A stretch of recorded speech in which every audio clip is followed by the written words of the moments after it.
What's going on, everybody? I'm Jory Goodman, the Time Teller, here with another installment of T3 Off the Cuff, your one-stop shop for daily horology news. Now, today, we're going to be doing more of a watch rant. That's right, a T3 watch rant. What is it, Friday in 2017? My longtime viewers will understand the reference. We used to do a T3 watch rant every Friday. You know, it doesn't matter. What does matter is we're going to be talking about something I've complained about since my time here began as the Time Teller on YouTube. Back in 2017. I've been very consistent about this since then. The Rolex Cellini line. Why is it a thing? Why did it ever become what it is now, and why is it terrible? Well, we're going to talk about all of that and more today. But first, you already know what to do. Hit the subscribe button if you haven't already. Hit the bell icon so that you get notified when we upload, because we do these at least once a day. And yeah, you don't want to miss out. Join the channel memberships. It's like YouTube's Patreon, and it helps me out a bunch. And go ahead, follow me on Instagram at The Simple Consultant. This watch isn't set. I am going to use the computer's time. I did want to wear this Rolex for a reason.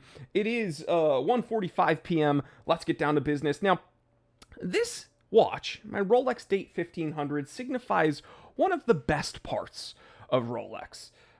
You know, it's versatile. Threaded crown, oyster case, at least a 100-meter water resistance rating. On this leather strap, it could be dressy. On the bracelet, you know, this came with an oyster bracelet that I still have and use when I feel like it. It's very sporty. It's durable.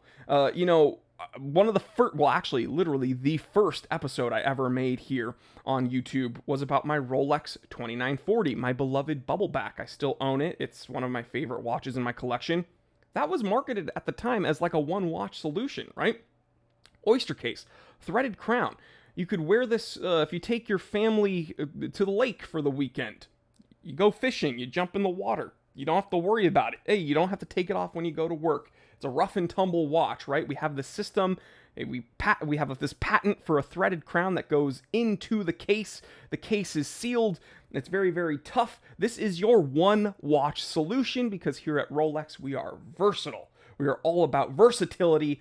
One watch, that's all you need, is a Rolex, right?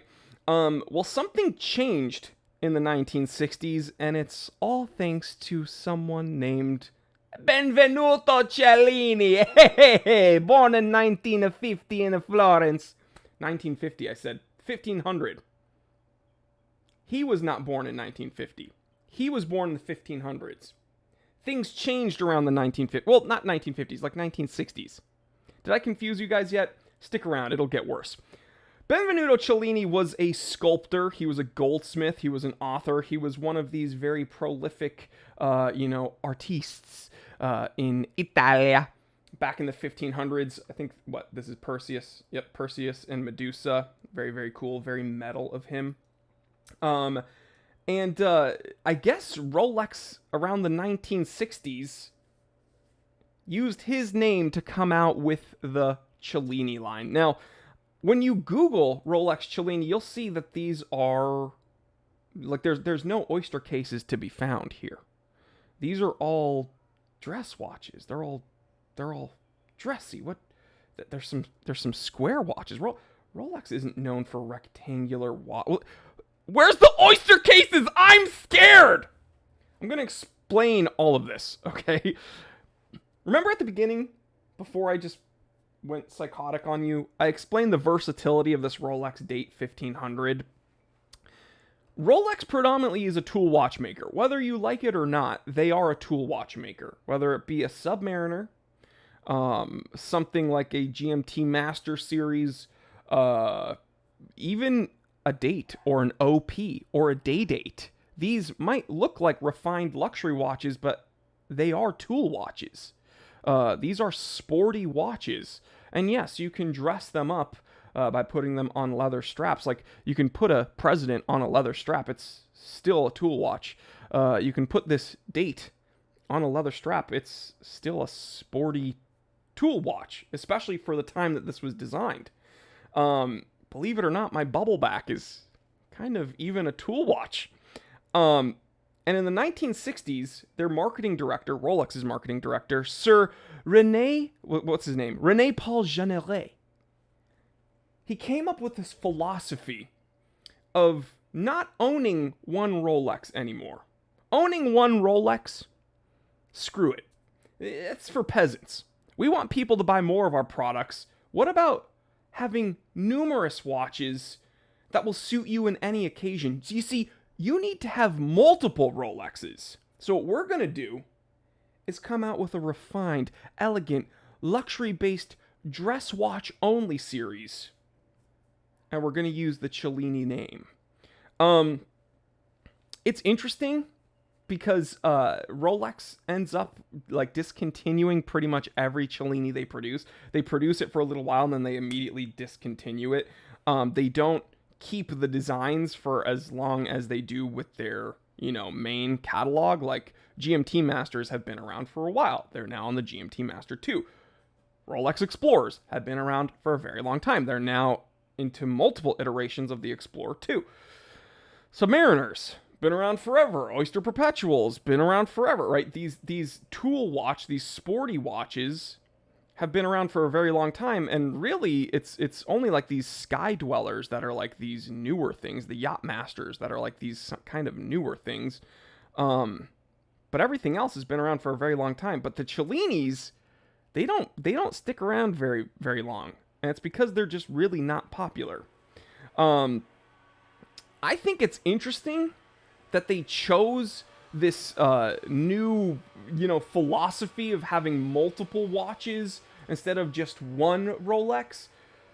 When Rolex literally built their brand on making really versatile, tough watches, and just because you have one Rolex doesn't preclude you from wanting multiple of those very versatile watches. I mean, I own like 5 Rolexes, so and they're all tool watches. I don't own a single Cellini, and guess what? I never will.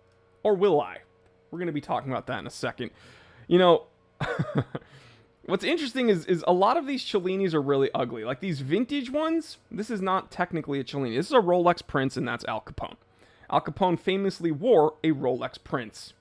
When you look at these modern Rolex Princes, this is from Jack Forrester back when he was at the dark side on Hodinkee. You can see these newer takes on the print. Ooh, that's a very, very gorgeous Art Deco. Look at that, man. That's an OG Rolex Prince with a rectangular movement. One really cool thing about these modern Rolex Princes, they did some decoration and they did a rectangular movement. I'm not a watchmaker, but I can tell you that rectangular movements are typically trickier to produce and manufacture than a circular movement. I don't know why that is. Someone explain it to me. I'm really dumb. Explain it to me as if I'm a 5-year-old. You know what? Explain it to me as if I'm a 1-year-old. So there are some interesting things about these newer ones, but if you type in, like, look at this. If I type in Rolex Prince, these are just hideous watches if you exclude the vintage ones. Like, look at this. No wonder these didn't sell well. It looks like you would find this on AliExpress. These are ugly watches. But then when you go to the old ones, look at that. Look at that handset. Now that's just awesome. But we're going to take a look at something else. This is probably the most famous Rolex Cellini, and it's the moon phase. I think Obama wore one. Regardless, this also got discontinued. And this is very, very popular. This got discontinued. These don't stick around for very long. I suppose this is an interesting, nice looking watch. It's just not very cool. I think that I appreciate them taking a risk and giving us dedicated dress watches. I think it's interesting to learn that in 1960 something changed for them and they wanted to try to release these.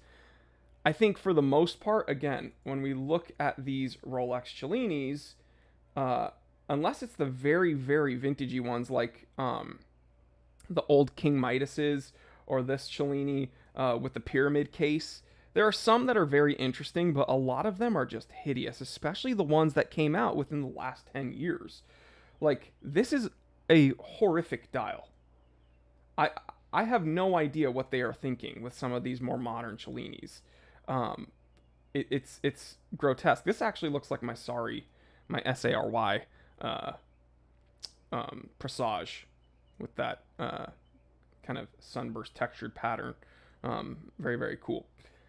But some of them are just, I almost dropped the F-bomb. Some of them are freaking hideous. And no wonder they want to get rid of them. Which brings us to this, the newest one.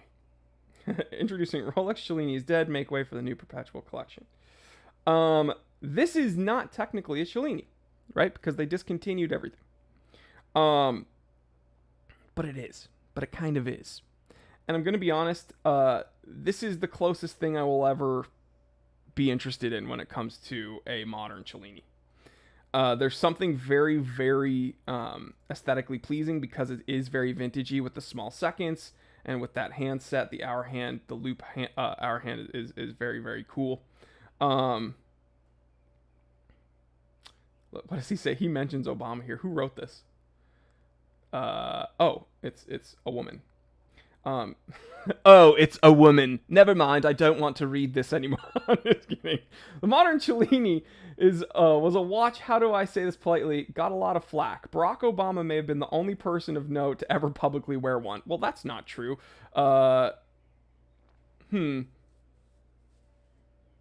Duke wore King Midas, and well, Al Capone wore a Prince, but that technically wasn't a Cellini back then. $22,000 or $23,000. Yeah, this. I'm gonna be honest. I wouldn't. If I'm gonna spend that much money, if I'm gonna spend that much money on a Rolex, it's gonna be a very different Rolex. It's not gonna be one of these. But I do appreciate this. 1908, 39 millimeter, the Perpetual collection. Cool. Not a Cellini. But yeah, guys, I just wanted to bring up, why Cellini? I don't know. I never liked them.